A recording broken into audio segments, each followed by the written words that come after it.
And who is it, Rabina? Dr. Michael Leckie. Yay! And thank you, Rabina and Kevin. You remembered my name, Rabina, thank goodness. But will you remember me later in the lineup? Oh, that's the question, yes. It's all good. It's all good. Oh, Mhm. great. We've got my partner in magic. We've got Cheryl here and her lovely daughter, Michaela. How are you guys doing this day? Pretty good. Yay. How are you?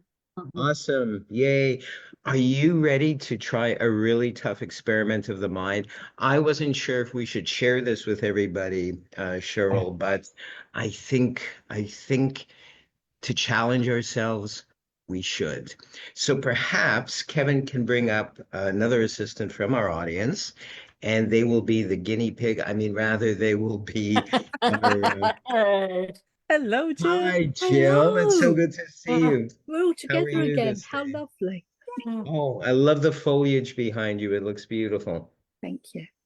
Is that actually a picture from your garden? It is, and Oh, it's winter Christmas flowering box, and it's lovely. wonderfully scented.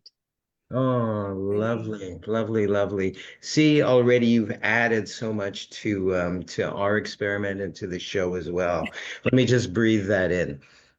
Ah, I can almost smell it. It's lovely, lovely. So we're going to try something rather difficult. It's going to be a twofold experiment.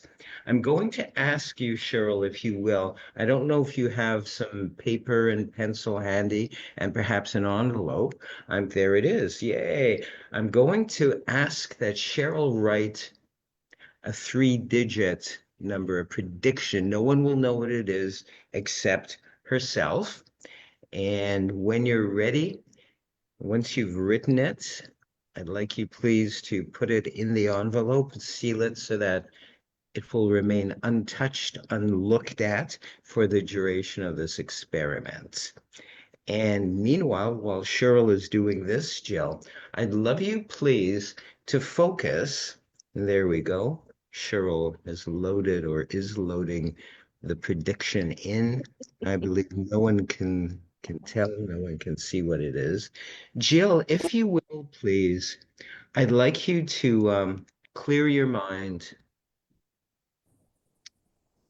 and I'd like you please to focus on three digits that may spontaneously come to you. So you can change your mind as often as you will. Take a deep breath in and clear your mind, and shortly, three digits will come into your mind. And I don't know if you've got those set yet. Do you have them? I have, yes. I should actually write that down. I didn't prepare myself, but we'll pretend I've got my blackboard here and we'll write down the three digits. What are they? 268. 268. 268. And we'll bring this little slate up in a while to compare. And I'll ask you, please, Jill, because even with it written down, even with 268 written down, I'm liable to forget that later. So I'll ask you, please, that you do remember those three digits. Now, the second part of this experiment, if you will, I've reversed one card and only one card in this pack. And I'm going to attempt to transmit the identity of that card to you in a very special way.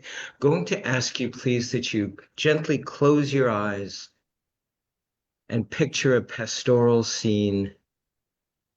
And within this scene is a beautiful tree. It could be a tree of any sort. It could be a lovely, majestic oak, which does tend to have mystical qualities. So let's focus. As plain as day, you can see this beautiful oak tree. However, instead of leaves, this oak tree has at the end of every branch a playing card. And suddenly we can almost feel that there's a chill in the air, and a wind picks up and begins to sway the tree back and forth. back and forth until some of the cards fall off the tree. The wind further picks up, swaying the tree back and forth. More playing cards fly off the tree. Can almost feel another chill in the air as the wind continues and sways the tree back and forth, until there remains only one playing card on that tree. At the end of one of the branches of that tree, you can see as plain as day a playing card. And this playing card comes very, very clear to you. There's no mistaking its identity. This playing card now is as if it's right before you, remaining on that tree. I'm going to ask you, please, Jill, what is the name of that card?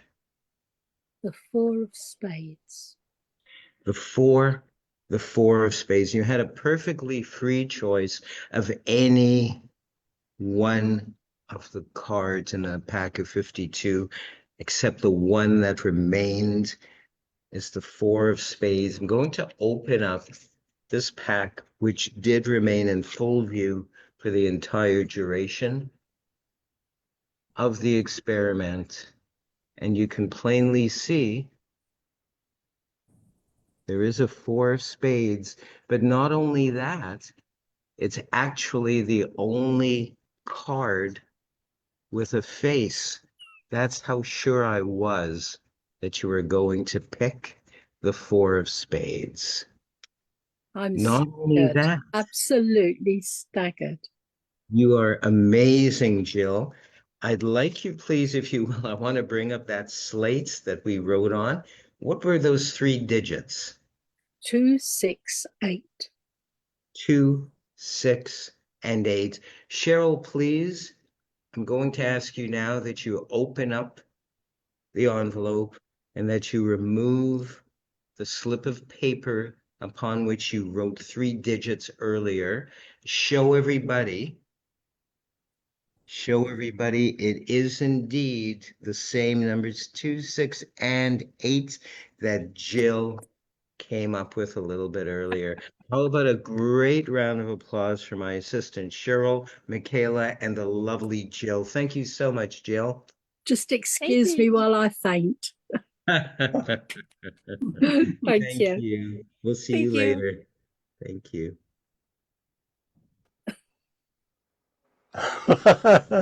Stunned silence. Yeah, excellent. Thank you, Dr. Michael. That was rather good. Okay, so